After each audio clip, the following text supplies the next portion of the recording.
Michigan, South Carolina I-9 wins, solid finish in Outback.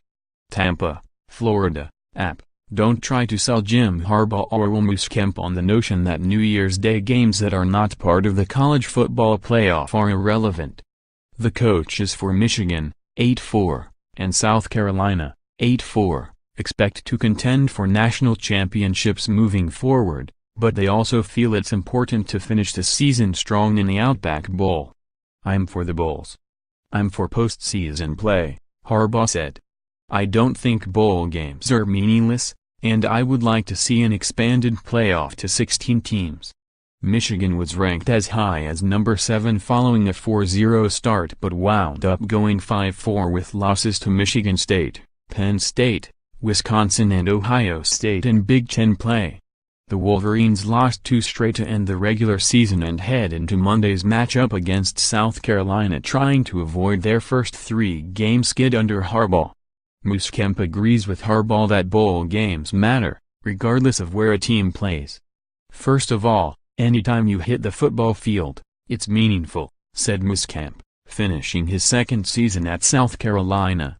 "This is a huge game for our program, an opportunity to win 9 games, an opportunity to play Michigan, a team that we've got great respect for," Muschamp added. "But I think the bowls are really important to college football.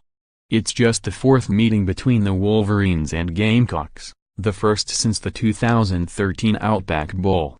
South Carolina won that matchup 33-28 and leads the series 2-1, with Michigan's win coming in 1985. Muschamp concedes that winning Monday would give his bid to rebuild the Gamecocks a boost because Michigan is, well, Michigan. "Absolutely," the coach said. "I think you see the progress we've made in year 2 and continue to move forward in the culture of our program." Some things to know about the Outback Bowl. Under center, Michigan quarterback Brandon Peters has a chance to make it more difficult for Harbaugh to replace him next season, even if Shea Patterson is also one of his options.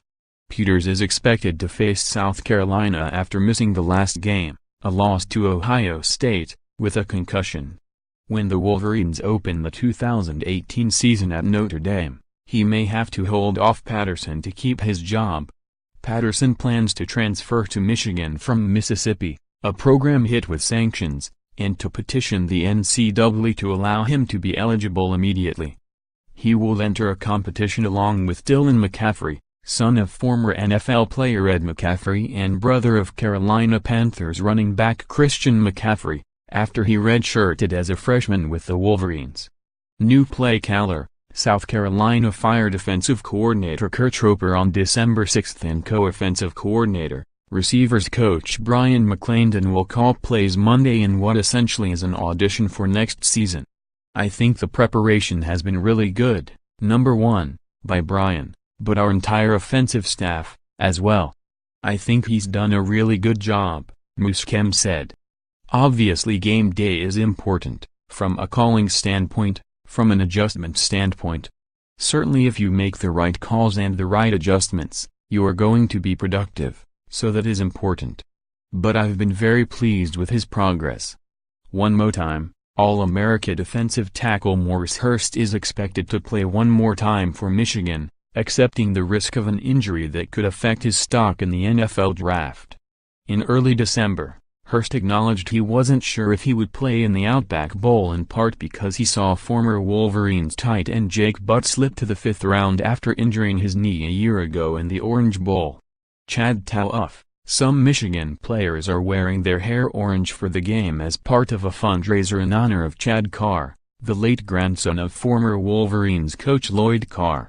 DeChase Winovich announced on December 20 that he would dye his hair if donations, which are being directed to the Pediatric Brain Tumor Research Initiative at Michigan Medicine, totaled $15,000. The drive quickly reached that total and continues to grow. The Chad Tuff Foundation later announced that University of Michigan Regent Ron Weiser will match donations made through the fundraiser up to $1 million.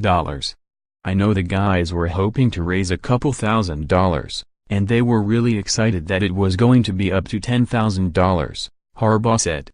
"Seeing that it's up to $200,000, I think it's just phenomenal. underscore more app college football, www.collegefootball.app.org and https://twitter.com/app_top25.